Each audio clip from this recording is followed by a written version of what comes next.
যেদিন আমি ইসলাম গ্রহণ করলাম, বাইতুল্লাহর সামনে যেদিন দাঁড়ায় বললাম লা ইলাহা ইল্লাল্লাহ, লাত উজ্জা এরা কোনোদিন রব হওয়ার যোগ্যতা রাখে না, মাবুদ হওয়ার যোগ্যতা রাখে একজন, তিনি হলেন কে? এটা বলার সাথে সাথে আমার উপরে জুলুম শুরু হয়ে গেল।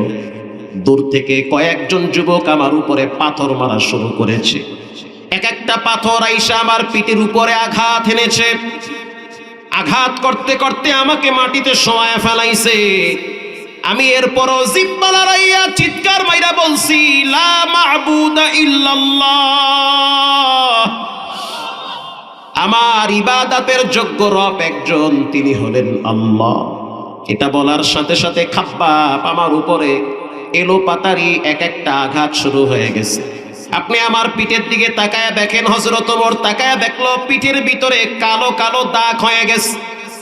হযরত ওমর প্রশ্ন করলো, খাব্বাব তোমার পিঠে কি বসন্ত উঠছে, বসন্তের দাগ? বলে না, জীবনে বসন্ত হয় নাই। তাহলে এটা কিসের দাগ? খাব্বাব বলে, ওমর যখন আমার উপরে পাথর দিয়ে আঘাত করলো তখন ওই পাথরের আঘাতের চিহ্ন আমার পিঠে লেগে আছে। ওরে ওমর, আপনি আমার জিহ্বার দিকে তাকায় দেখেন আমার জিহ্বার ভিতরে কি আছে। হযরত ওমর রাদিয়াল্লাহু তাআলা আনহু খাব্বাবের জিহ্বার দিকে যখন তাকাইলো, তাকায় দেখলো জিহ্বার ভিতরে ছিদ্র ছিদ্র হয়ে গেছে। প্রশ্ন করলো, খাব্বাব তোমার জিহ্বায় কেন ছিদ্র হইল? খাব্বাব রাদিয়াল্লাহু তাআলা আনহু বলে, ওমর আমি যখন জিহ্বা লড়াইয়া পড়ছি লা রাজ্জাকা ইল্লাল্লাহ, আমার রিজকের মালিক একজন, আওয়াজ দিয়া বলেন তিনি হলেন কে? এটা বলার সাথে সাথে মক্কার বেঈমানরা আমার জিহ্বার উপরে কাঁটা দিয়ে আঘাত শুরু করে দিয়েছে। আঘাত করতে করতে আমার জিহ্বাটা ছিদ্র ছিদ্র করে ফেলেছে। হযরত ওমর খাব্বাবকে জড়ায়া ধরলো, কপালে চুমা দিয়া বললে, খাব্বাব শুনে নাও, কিয়ামতের ময়দানে জাহান্নামের আগুন থেকে নিজের শরীরটারে বাঁচাইলা, আর রব্বুল আলামিনের দরবারে যখন তুমি দাঁড়াবা তখন রব তোমাকে দেখে খুশি হয়ে যাবে। ওয়ামা আরসালনাকা ইল্লা রাহমাতাল লিল আলামিন,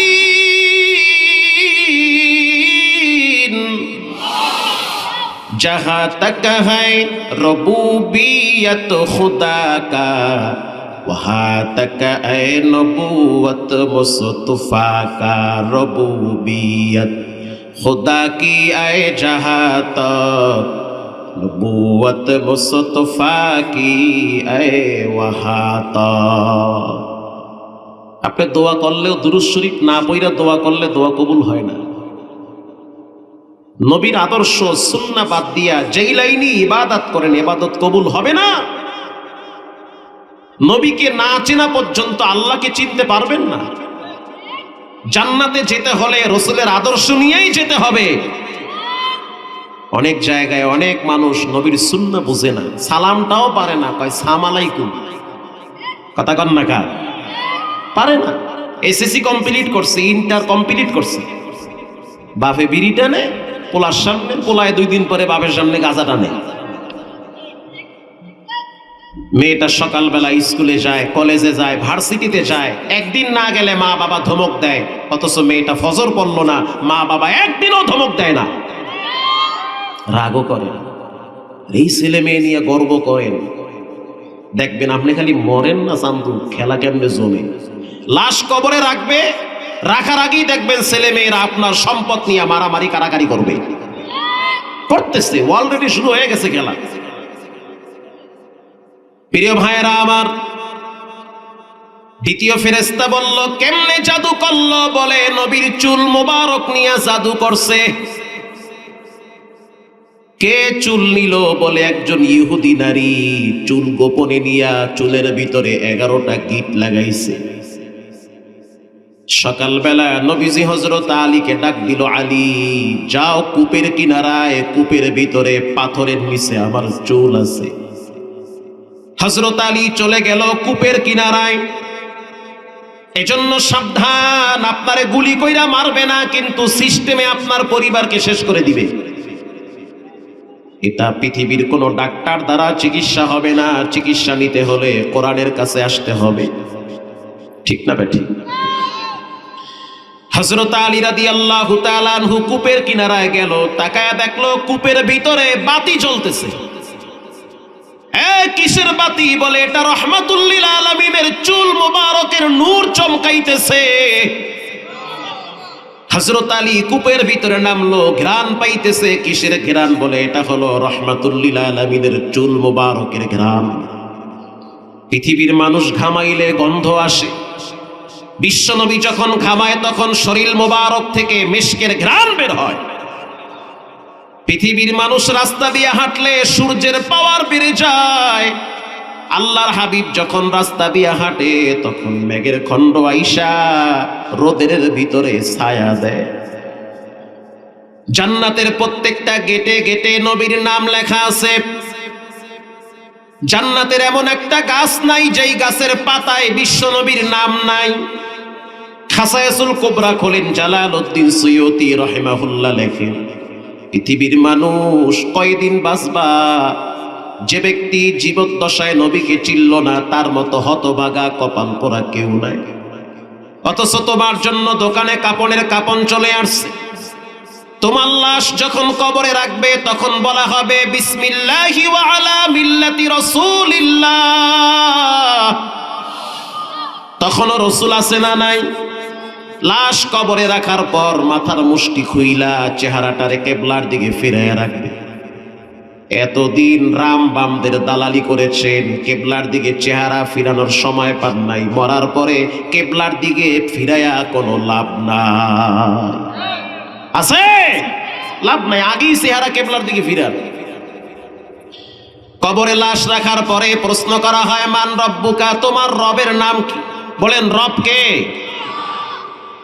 প্রশ্ন করা হবে তোমার নবীকে, নবীর পরিচয় দাও।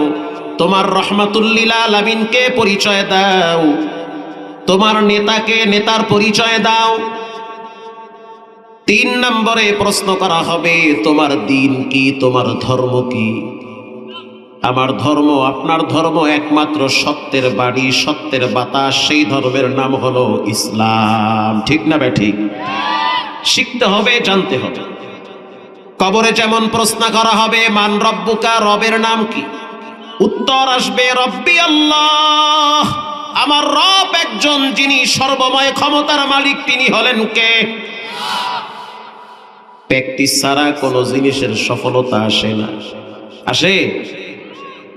যেই লোকটা বল হাতে নিয়ে মারতে পারে না তারে যদি বলা হয় তুমি বল হাতে নিয়ে মারবা, ব্যাটিং করবে কে? ভালো একজন ব্যাটিং এর নাম বলেন, জাতীয় টিমের ভালো একজন খেলোয়াড়ের নাম বলেন তো আপনারা। বলেন। সবাই জানে, কেউ কয় না, সব আল্লাহর ওলি হয়ে গেছে। যে ভালো ব্যাট করতে পারে বলেন না ভাই একজন খেলোয়াড়ের নাম। এই বলা মানে কয় কি বলে, নিশানা বাহিনী আশেপাশে ঘুরতে আছে। ওইটা ভালো একজন ব্যাটিং এর নাম বলেন আপনারা। তামিম ইকবাল বাদ দেন, ঠিক আছে ধরে নিয়েছি। তামিম ইকবালকে যদি বলা হয় ভাই আপনি ব্যাট করবেন, আর আমারে যদি বলে হুজুর আপনি বল করবেন, আমি বলবো আমি পারবো না, কারণ আমার প্র্যাকটিস নাই। কথা কন না?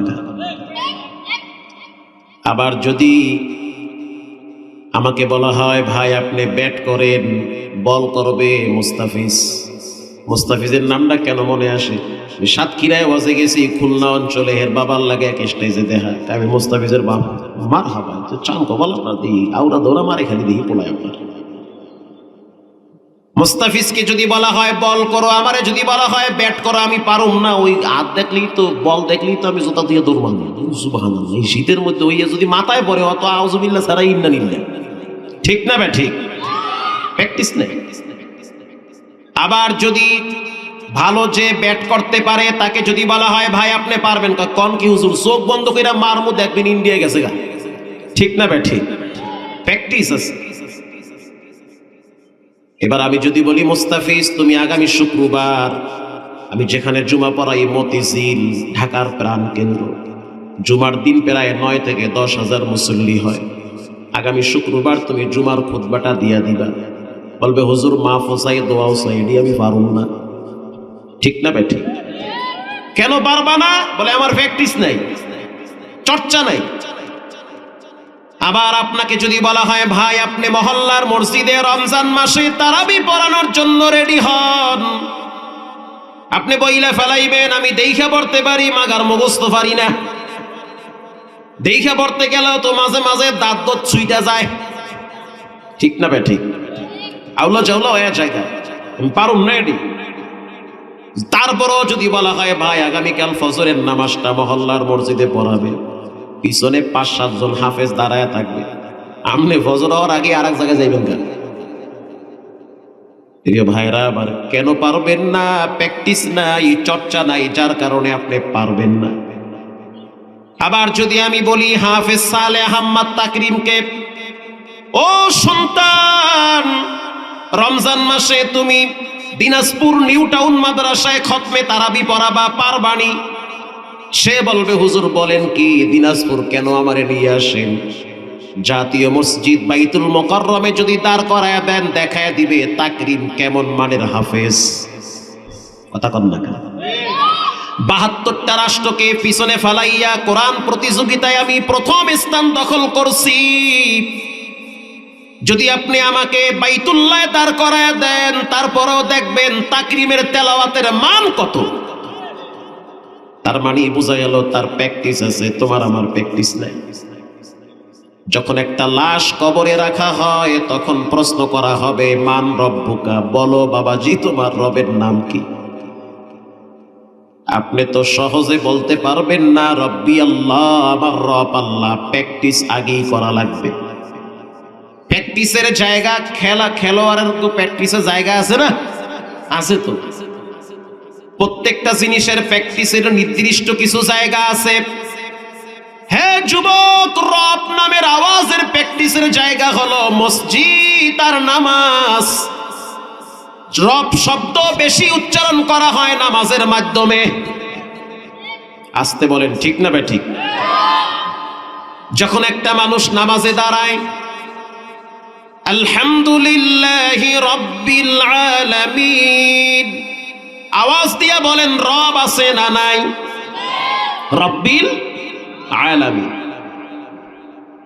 এই ওয়াজে আইয়া অনেকে বোবাইয়া থাকে। নির্বাচনের সময় দেখবেন চাচাকে পিকআপ কি, 1 কাপ বিড়ি, 1 কাপ চা, 2টা বিড়ি, পুরো এলাকা গরম বানাইবে। আর ওয়াজে বইলে কই সুবহানাল্লাহ, কোন সুবহানাল্লাহ আইবার চায় না। বলেন সব ক্ষমতার মালিক কে? মাশাআল্লাহ।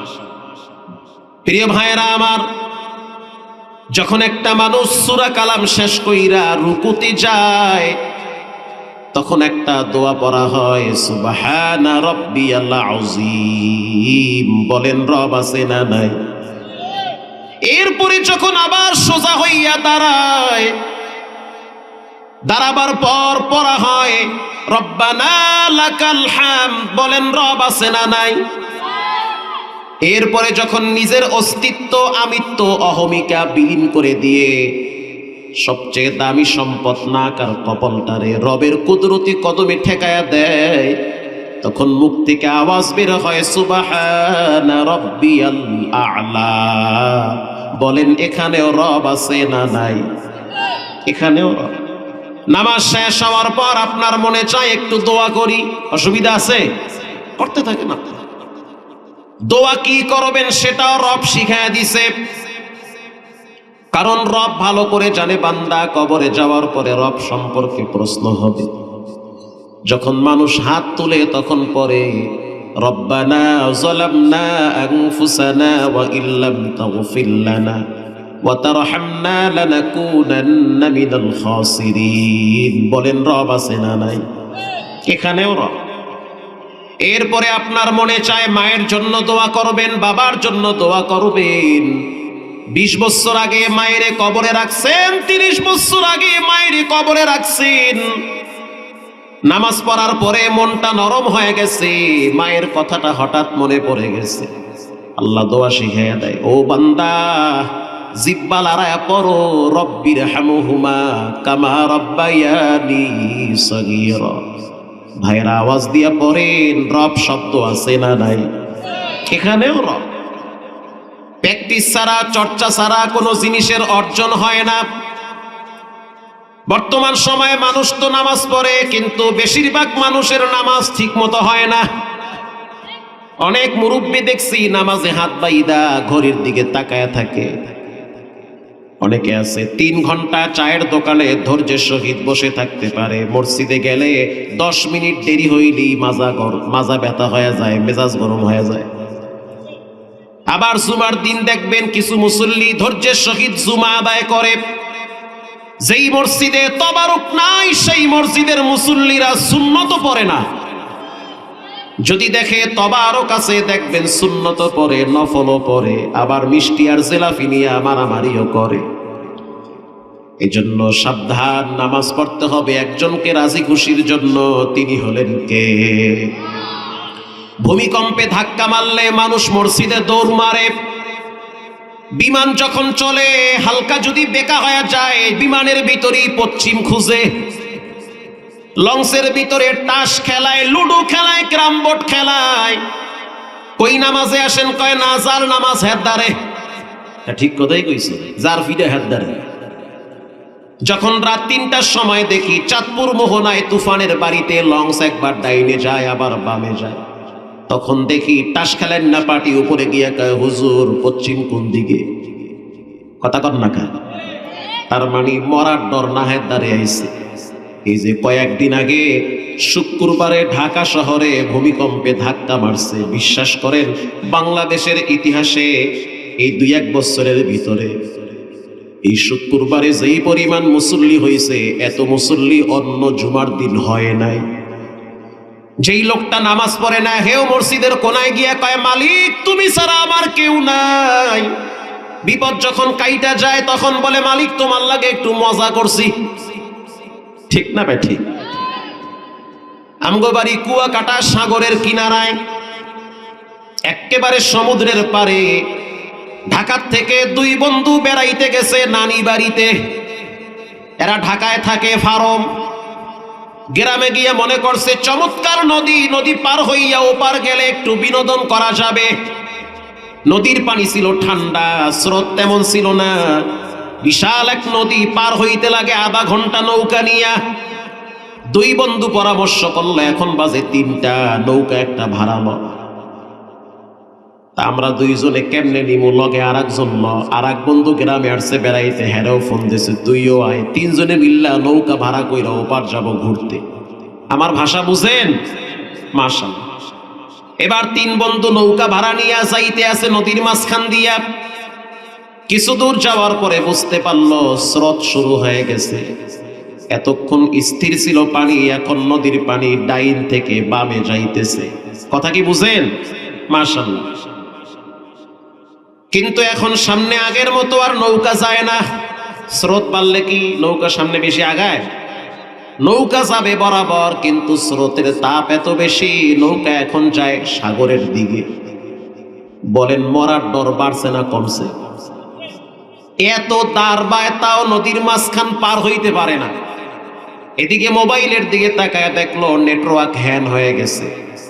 কাউরে যে ফোন দিয়া বলবে বিপদে পড়ছি, ট্রলার পাঠাও অথবা একটা জাহাজ পাঠাও, আমাকে বাঁচাও, কিন্তু নেটওয়ার্কেও তাল পায় না। 3 বন্ধু মহা বিপদে পড়ছে। 3 জনে চিন্তা করলো কি করা যায়। সূর্যের দিকে তাকাইয়া দেখলো লাল হয়ে গেছে, তার মানে সন্ধ্যা ঘনাইয়া আসছে। এবার ভয় আরো বেড়ে গিয়েছে। এমন বাড়া বাড়ল, 3 জনে বুদ্ধি করলো কি করা যায়। বলে কিচ্ছু করার নাই, তো কি করব? নিঃসন্দেহে একটু পরেই হয়তো আজরাইলের সাথে আমাদের সাক্ষাৎ হয়ে যাবে, তার চেয়ে একটা কাজ করি, জীবনের শেষ নামাজটা পড়ে লই। কথা কি বুঝেন? মইরা গেলে কার লাগে দেখা হইবে? কয় আল্লাহর লাগে, ফেরেশতাগো লাগে। আল্লাহর সাথে দেখা হওয়ার পর আল্লাহ কি বলবে? আর একজনে কয় আল্লাহ বলবে নামাজের হিসাব দাও। কারণ জুমার দিন হুজুর মুখ শুনছি কিয়ামতের ময়দানে সর্বপ্রথম কিসের হিসাব হবে? নামাজের। অতএব 3 বন্ধু একসাথে জামাতের সহিত মরার নামাজটা পড়াল। 3 জনে মিলে এবার আশা ছাইরা দিছে, যা নৌকা যেতায় মোল্লা হেতায় যাও, মরা তো নাহের দ্বারে বাঁচতেই পারবো না, তো মরার নামাজটা পড়াল। তিনজনে দাঁড়াইছে, আল্লাহু আকবার। ইমাম কে হবে? কয় যাইটা বেশি ফড়র ফড়র করে হেডের সামনে দে। কিছু পণ্ডিত আছে না, আছে না নাই? অনেক পণ্ডিত। কয় হুজুর আবু জেহেলের নানির আব্বার নাম কি? মানে এইটা খালি বাহি আছে, বাকি ইসলামের সব বিধানের মুখস্থ। পণ্ডিত সাহেব সামনে গেল, পিছনে একজন একামত দিস। পণ্ডিত সাহেব আল্লাহু আকবার বলল, পিছনে যেই দুইজন দাঁড়াইছে এরাও কিন্তু শুকুরানি মুসল্লি, নামাজের নিয়ম কানুন ভালো বোঝে না। আবার বিপদ যখন নাকের ধারে ঘুরে তখন কিন্তু সূরা কালামও ভুলে যায়। কথা কন না? বিপদ যদি কাছে আসে তখন দেখবেন আউযুবিল্লাহ জায়গায় ভুলে নাউযুবিল্লাহ হয়ে গেছে, মনে থাকে না, ডরে। আল্লাহু আকবার বইলা হাত বাঁধলো, সূরা ফাতিহা শেষ। এবার শুরু করলো কুল ইয়া আইয়ুহাল কাফিরুন। কাফিরুন কি? কাফিরুন, এটা তো সূরা না, পড়তে আছে। ঝরে বক মরে, ফকিরের কেরামতি বাড়ে। এটা আমাদের দেশি ভাষা, আপনারা কি বলেন জানি না, ঠিক আছে না? হ্যাঁ ঠিক আছে। যখনই বলল কাফিরুন তখনই আর একটা বড় তুফান আইসা বাড়ি মারছে, নৌকা কাইতে গেছে। দুইজন দাঁড়াইছে একদম বরাবর পাশাপাশি, একটা আর একটারে গুতা মারিয়া কয় শক্ত হইয়া খারাস, তুফানে বাড়ি মারছে। বলেন নামাজ কি আছে? আছে? শেষ, নামাজ গেছে গা, ফাঁক দিয়ে দৌড় মারছে নামাজ। এত সূরা হইয়া কাফিরুন লইছে গা। এমনি তো আল্লাহ কাফেরদের উপরে খেপা, তারপরেও কেন কাফিরুন লইছে? বিপদের সময় কি কাফিরুন লয়? লগের ডাকায় চুপ কর, নামাজে কথা কইলে মগা, নামাজ কি থাহে? বলেন লগের ডার নামাজ আছে? লগের ডার নামাজ আছে না গেছে? শেষ। ইমাম সাহেব সূরা কালাম বাদ দিয়া পিছনে ফিরে কয় ও কথা কইছে, তুই কইছো কা? নামাজ কারোটা আছে? শেষ। মুকুম চুস্তি নামাজে পাঞ্জেগানা ফাওয়াইলুল লিল মুসাল্লিনাল্লাযীনা মুমিনারা ইনামাজে ইমদাদে দা ইস্তাঈনু আয়াতে কুরআন বাখা আয়াতে কদ আফলাহা রায়াদকুন গাওর কুন্দর মালিয়াদ দিল সাদিকুন। নবীজি বলেন যারা সকাল এবং সন্ধ্যার নামাজ মসজিদে গিয়ে আদায় করে, মান গাদা ইলাল মসজিদ আও রাহা, ও ফজরের মুসল্লি সুসংবাদ নাও, শীতের ভিতরে কম্বলের ভিতরে কি যে মজা। এই মজা ভালো না, মজার পরে কিন্তু সাজা আছে। আল্লাহর রাসূল বলেন সর্বশেষ ব্যক্তি যখন মারা যাবে তাকেও মাটির নিচে 40,000 বছর থাকা লাগবে। অতএব সাবধান। রাসূল বলেছেন মান গাদা ইলাল মসজিদি আও রাহা, কেউ যদি সকাল আর সন্ধ্যায় মসজিদে যায়, আ'আদাল্লাহু লাহু নুজুলাহু মিনাল জান্নাতি কুল্লামা গাদা আও রাহা। নবীজি বলেন নামাজিওয়ালা সাবধান, সতর্ক হও, সুসংবাদ নাও। ফজরের নামাজ আর এশারের নামাজ যদি মসজিদে গিয়া পড়ো, রব্বুল আলামিন তোমার জন্য জান্নাতে দস্তারখানা বিছায়া রাখছে। হয় না? এই সুবহানাল্লাহ কিচ্ছু হবে না, আরো জোরে সুবহানাল্লাহ। দস্তারখানা বিছায়া রাখছে, খাওন রেডি। আর এই মজার ভিতরে যদি টাইট করে ঘুম দাও তাহলে কিন্তু কবরে ফেরেশতাকেও বাড়ি আছে।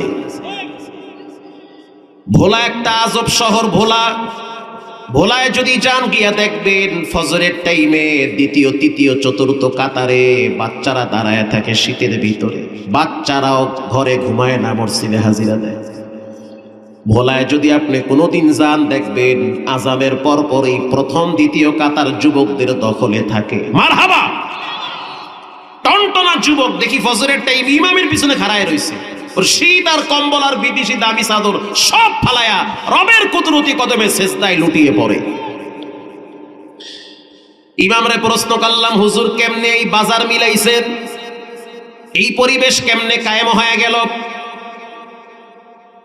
মাহফিল কমিটির সভাপতি হাজী সাহেব আল্লাহওয়ালা মানুষ, আমি জিজ্ঞেস করলাম হাজী সাহেব কেমনে এই বাজার মিলল? বলে হুজুর আমরা একটা ফজরের কমিটি গঠন করছি। এই কমিটি হইল, এদের কাজ হইল ফজরের টাইমে যেই ঘরে যুবকরা থাকে, যেই ঘরের পুরুষ মসজিদে আসতে পারে কিন্তু আসে না, তাদের ঘরে গিয়ে আমরা খোঁজ খবর নেই। আল্লাহু আকবার বলেন। কেউ যদি ফজরের টাইমে না আসে তাহলে তার বাড়ির সামনে দাঁড়াইয়া ডাক দেই, ও ভাই সাহেব ফজরের টাইমে কেন আসলেন না? অথচ ফজরের টাইমে রব্বুল আলামিন বরকতি রিজিক বন্টন করে দেয়। ফজরের বাতাস মুমিনের জন্য নিয়ামত, মুনাফিকের জন্য বিষের মতো লাগে। অতএব ফজরে কেন আসলেন না খবর নেই।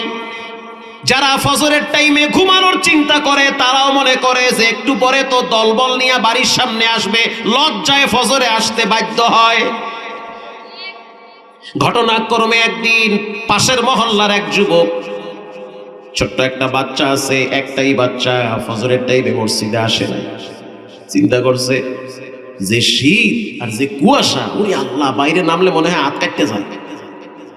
চিন্তা করছে আজকে আর ফজরে যাবো না, ঘুমাইতে থাই।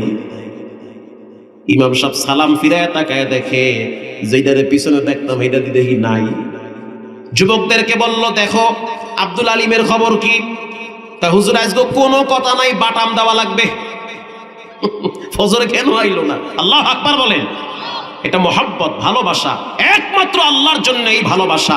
ফজরের টাইমে যেই দিন মসজিদ গুলায় কানায় কানায় ফিল আপ থাকবে, ওই দিন এই জমিনে কালেমার পতাকা পতপত করে উড়বে। দিন চাই, ইসলাম চাই, কোরআন চাই, এই চাই সেই চাই, সব চাই। ফজরের টাইমে একটাও মসজিদে নাই। রাগ করতেছেন? করেন রাগ, করতে থাকেন, কইরে করতে জ্বললে পুরো মরেন। প্রিয় ভাইরা আমার, ইমাম সাহেব 5 জন যুবক নিয়ে চলে গেল তার বাড়ি। পরিচিত যুবক দাঁড়ায় বলল, আলিম ভাই ঘরে আছেন? আলিম ভাই তো কম্বলের ভিতরে চিন্তায় পড়ে গেছে, তো হাজির হয়ে গেছে। মহা বিপদ।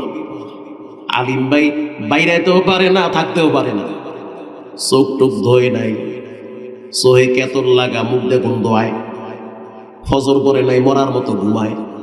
এ কেমন মুসলমান? আলিম ভাই বউরে কইতে আছে, তুমি একটু নাম সামনে গিয়ে কও যে একটু সমস্যা আছে, আমি পারুম না, এত তাজা তাজা মিছে কথা আমার দ্বারা সম্ভব না। ঠিক না বে ঠিক? আলিম ভাইয়ের বউ বড় দিনদার, বড় পরেশগার, নামাজিওয়ালা মহিলা। কয়েকবার বলছে, উঠো মসজিদে যাও, রব্বুল আলামিন তোমার মতো যুবককে যে কোনো টাইমে প্যারালাইজ রোগী বানাইয়া বিছানায় শোয়ায় রাখতে পারে। যাও যাও যাও, মসজিদে যাও। আজকে শীতে বেশি ধরছে, যাওয়া যাবে না, থাকি এখানে হইয়া হইয়া নামাজ পড়বে। আলিম ভাই চিন্তায় পড়ে গেল, কি করা যায়। আলিম ভাই তাকায় দেখলো স্ত্রীর সাথে বাচ্চা মেয়েটাও নামাজের জন্য দাঁড়ায় গেছে। 5 বছরের ছোট্ট মেয়ে, মা যদি নামাজ পড়ে দেখবেন বাচ্চারাও মায়ের সাথে দাঁড়ায় যায়। যেই ঘরের মা ফজরের টাইমে নামাজে দাঁড়ায়, তাকায় দেখেন ওই ঘরের বাচ্চারাও দিনদার হয়, নামাজিওয়ালা হয়। যেই ঘরের বাপ ফজরের টাইমে মসজিদে যায়, ওই ঘরের সন্তানরা কখনো বাবাখোর হতে পারে না। ফজরের টাইমে যখন দেখলো যে মসজিদ থেকে মুসল্লিরা হাজির হয়ে গেছে, আলিম ভাই বাচ্চা মেয়েটারে বলতে আছে, তুমি গিয়ে বলো আব্বাই ঘরে নাই। আব্বাই কই নাই? কথা বুঝেন না? কই নাই? ঘরে নাই। বাচ্চা গিয়া বলে, হুজুর হুজুর কি কয়? আব্বাই কইছে আব্বাই ঘরে নাই। কি ঝামেলা বাড়ছে না কমছে? বাচ্চা মানুষ তো, ওরে যা শিখায় তাই শেখে। আকেলারা পেশা খামোশি বুয়াদ, পেশায়ে জাহেল ফরামোশি বুয়াদ। সন্তানরা মা বাবার জন্য নেয়ামত, আবার সন্তান মা বাবার জন্য গজবের কারণ হয়। প্রিয় ভাইরা আমার, কথায় বলতে বলতে কই আয়া বসছি, আবার পিছনে যাই। কষ্ট হয় আপনাদের? ওই যে মাথার চুল নিয়ে জাদু করছে, মনে আছে? হযরত আলী রাদিয়াল্লাহু তাআলা আনহু চুল নিয়ে নবীর দরবারে হাজির। ইন দি মিন টাইমে হযরত জিবরাইল দাঁড়ায় গেছে। মারহাবা বলেন। হযরত জিবরাইল বলল, ইয়া নবী আল্লাহ, আপনাকে জাদু করা হয়েছে। নবীজিরে যদি জাদু করে তো আপনি কোন ভরসায় বসে আছেন? আপনার ঘরের মানুষও আপনাকে দুশ্মনী করে বান মারতে পারে। এজন্য দোয়া কালাম কইরা শরীরটারে সব সময় বন করে রাখবেন। হযরত জিবরাইল বলল, হুজুর আপনার জন্য ঔষধ নিয়ে আসছি। কোরআন হলো ঔষধ।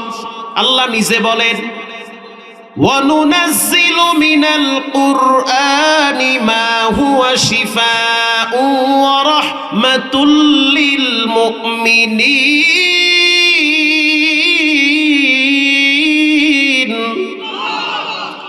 কোরআন হলো ঔষধ।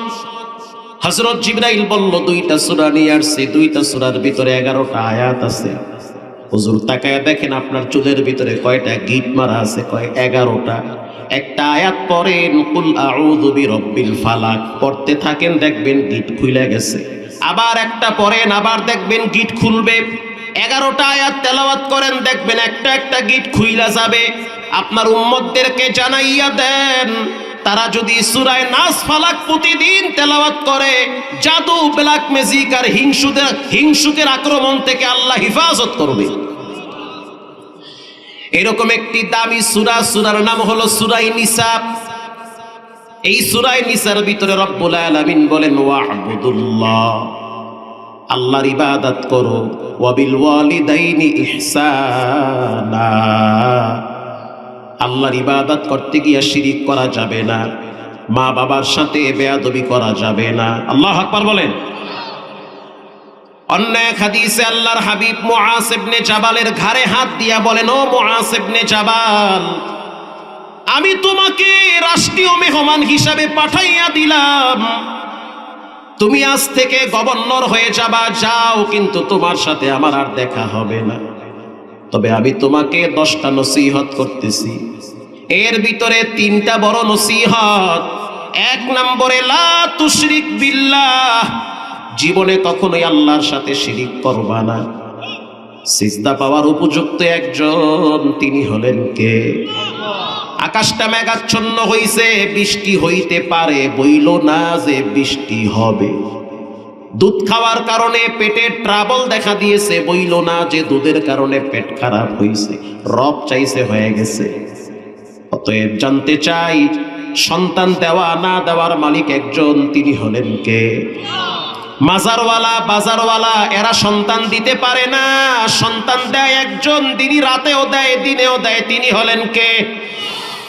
নবী করিম সাল্লাল্লাহু আলাইহি ওয়াসাল্লাম বলল, মুআজ, শিরিক করবা না, ওয়া ইন কুতিলতা ওয়া হুররিকতা, যদি তোমাকে হত্যা করা হয় তারপরও তুমি জিহ্বা লড়ায় বলো আমার রব একজন, তিনি হলেন কে?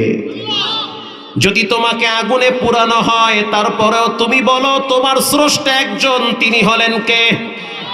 হযরত খাব্বাব রাদিয়াল্লাহু তাআলা আনহু, যুবক মানুষ, অনেক লম্বা মানুষ খাব্বাব, চেহারা অনেক সুন্দর, নাদুস নদুস চেহারা খাব্বাবের।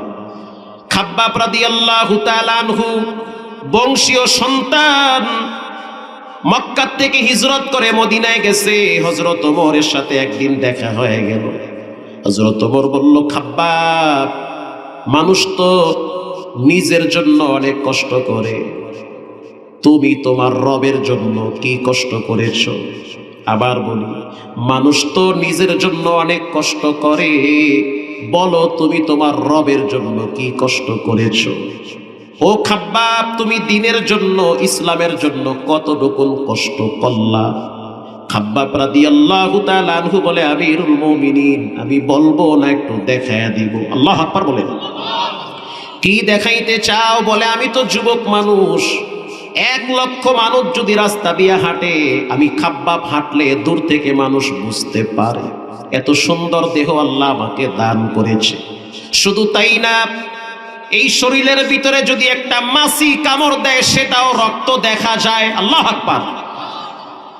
যেদিন আমি ইসলাম গ্রহণ করলাম, বাইতুল্লাহর সামনে যেদিন দাঁড়ায় বললাম, লা ইলাহা ইল্লাল্লাহ, লাত উজ্জা এরা কোনোদিন রব হওয়ার যোগ্যতা রাখে না, মাবুদ হওয়ার যোগ্যতা রাখে একজন, তিনি হলেন কে? এটা বলার সাথে সাথে আমার উপরে জুলুম শুরু হয়ে গেল। দূর থেকে কয়েকজন যুবক আমার উপরে পাথর মারা শুরু করেছে। এক একটা পাথর আইসা আমার পিঠের উপরে আঘাত এনেছে। আঘাত করতে করতে আমাকে মাটিতে শোয়ায় ফেলাইছে। আমি এরপরও জিহ্বা লড়াইয়া চিৎকার মাইরা বলছি, লা মা'বুদা ইল্লাল্লাহ, আমার ইবাদতের যোগ্য রব একজন, তিনি হলেন আল্লাহ। এটা বলার সাথে সাথে খাব্বাব আমার উপরে এলো পাতারি এক একটা আঘাত শুরু হয়ে গেছে।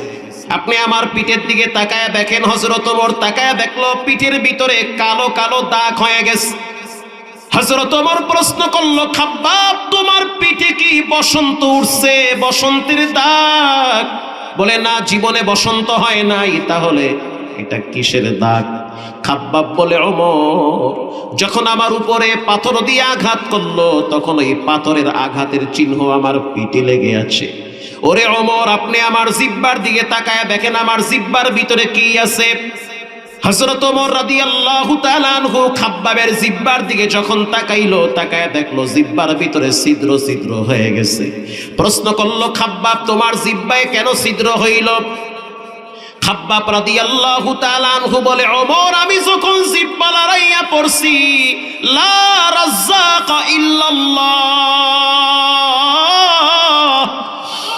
আমার রিজকের মালিক একজন, আওয়াজ দিয়া বলেন তিনি হলেন কে? এটা বলার সাথে সাথে মক্কার বেঈমানরা আমার জিহ্বার উপরে কাঁটা দিয়ে আঘাত শুরু করে দিয়েছে। আঘাত করতে করতে আমার জিহ্বাটা ছিদ্র ছিদ্র করে ফেলেছে।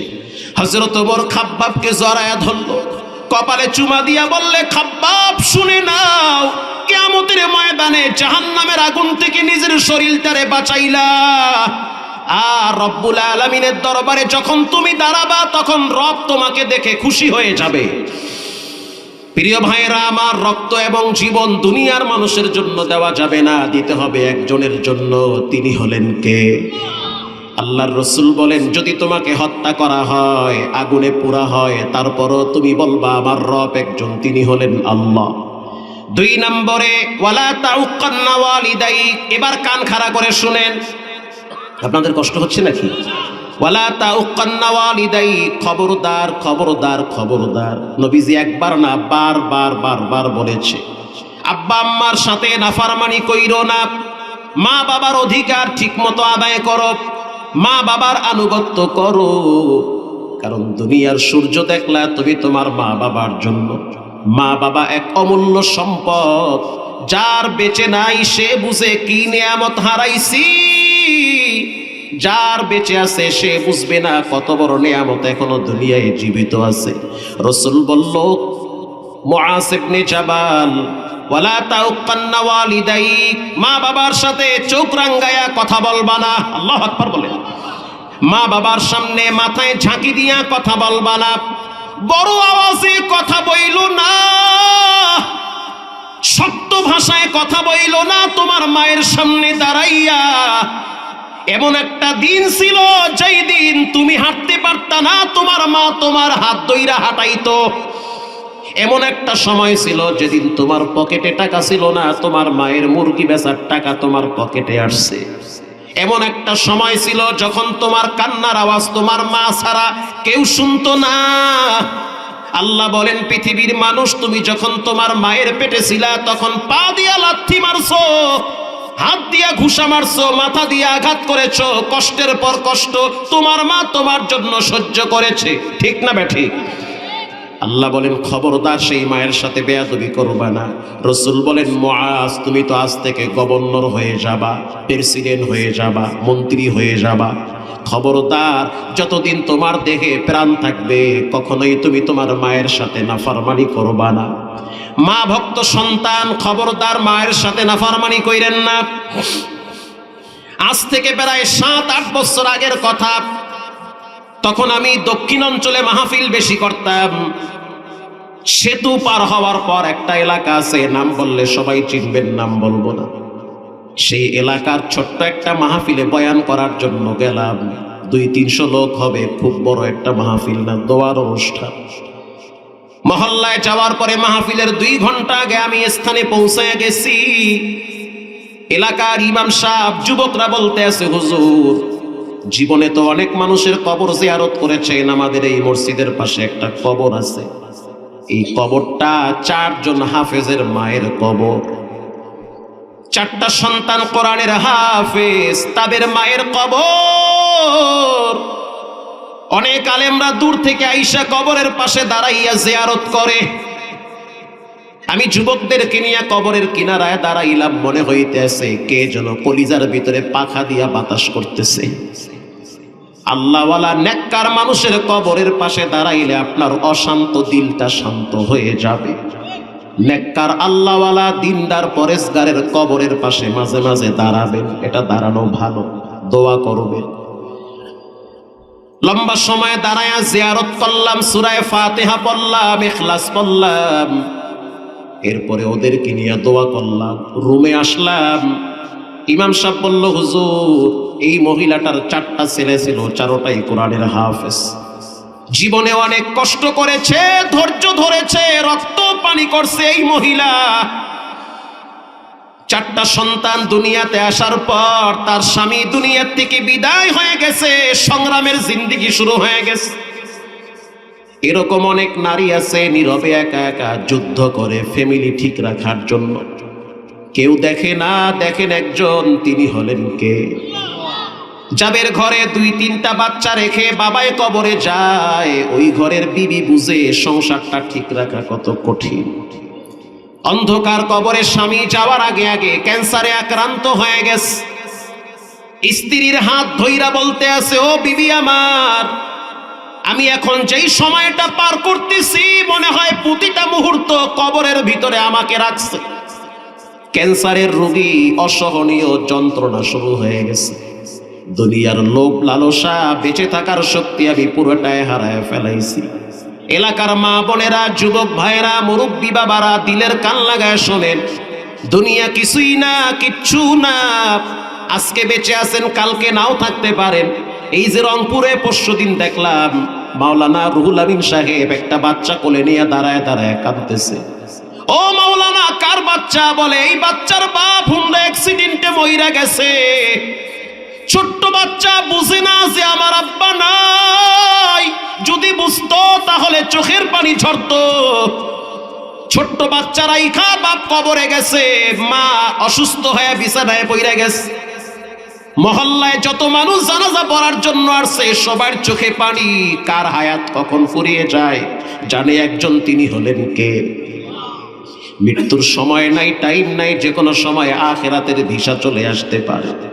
ইমাম সাহেব বলল, হুজুর আমি তো মহল্লা ইমামতি করি 24 বছর, ছোট বয়সে আমি ইমামতি নিছি, এখন আমার দাড়ি পাইকে গেছে।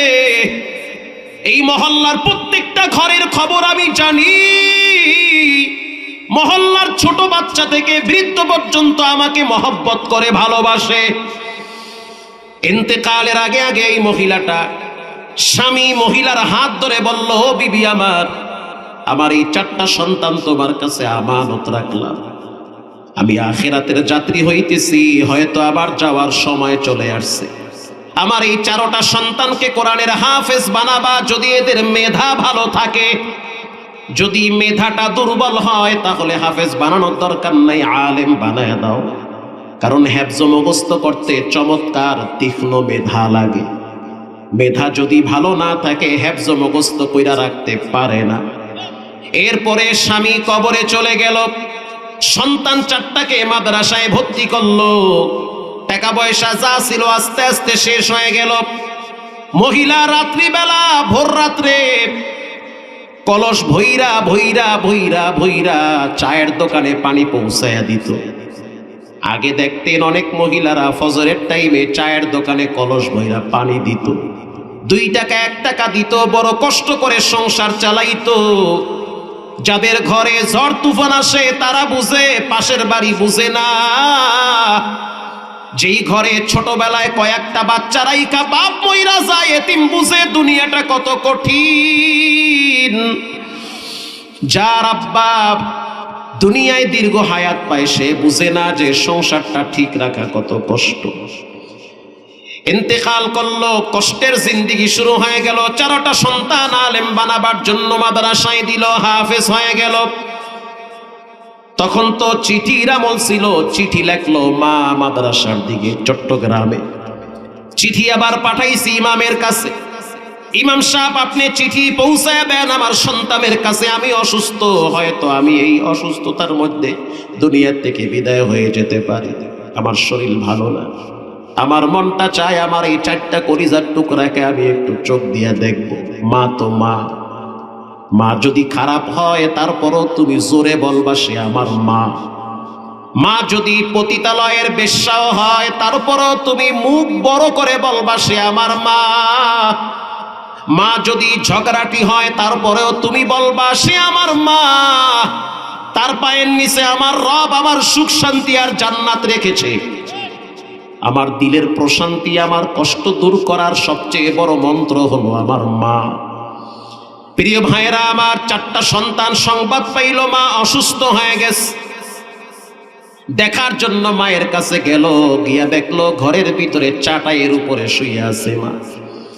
4টা সন্তান মায়ের চতুর্দিকে বসে আছে। বড় সন্তানের বক্তব্য, বাড়িতে আসলাম, আইসা দেখলাম মা শুকায়া কাঠের মতো হয়ে গেছে, অসুস্থ হয়ে গেছে, বিছানায় যখন পড়ে আছে আমরা চতুর্দিকে বসে আছি। ওই দিনটা ছিল পবিত্র জুমার দিন, জুমার নামাজের আগের কথা। হাদিসে আসছে জুমার দিন যারা মারা যায় তাদের কপাল বড় ভালো, মরার সাথে সাথে কবরের আযাব আল্লাহ মাফ করে দেয়। জুমার দিনের মরণ নসিবের ব্যাপার, শর্ত ঈমান থাকা লাগবে। অসুস্থ হয়ে বিছানায় পড়ে গেল। 4টা সন্তানকে বলল, বড় ছেলে যেটা, তুমি একটু আমার পাশে বসে সূরা ইয়াসিন তেলাওয়াত করো। মৃত ব্যক্তির পাশে সূরা ইয়াসিন তেলাওয়াত করার আগে জীবিত ব্যক্তির পাশে সূরা ইয়াসিন তেলাওয়াত করলে বেশি উপকার। জান বের হওয়ার আগে, সাকরাতুল মাউত, মৃত্যুর যন্ত্রণা শুরু হয়ে গেছে, সূরা ইয়াসিন পড়ো। বড় ছেলেটা আবার সূরা ইয়াসিন শুরু করে দিল, ইয়াসিন ওয়াল কুরআনিল হাকীম ইন্নাকা লামিনাল মুরসালিনা আলা সিরাতিম মুস্তাকিম।